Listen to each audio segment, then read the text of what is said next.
తిప్పతీగ అనేక ఔషధ గుణాలని, రక్షణ వ్యవస్థని పెంచే విధంగా కలిగి ఉందని ఈ మధ్య అందరికీ బాగా ఎక్కువగా వినపడింది. ఎక్కువగా త్రాగే ప్రయత్నం దాన్ని కషాయంగా తీసుకుని కూడా చేస్తూ ఉన్నారు. పల్లెటూళ్ళల్లో పొలాల మీద, గట్ల మీద, పిచ్చి పొదల్లో ఎక్కడ పడితే అక్కడ విపరీతంగా పాకి కనపడుతూ ఉంటుంది.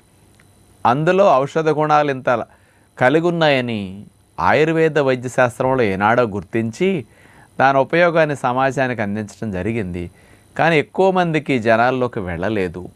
కానీ ఈ మధ్య వైరస్ వ్యాప్తి వల్ల తిప్పతీగ బాగా ఫేమస్ అయ్యింది.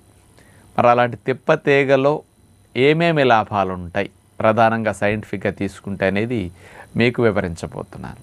తిప్పతీగలో ఔషధ గుణాలు కలిగిన 35 రకాలు పైబడి ఫైటోకెమికల్స్ ఉన్నాయని, అవి చాలా ఎక్కువ మోతాదులో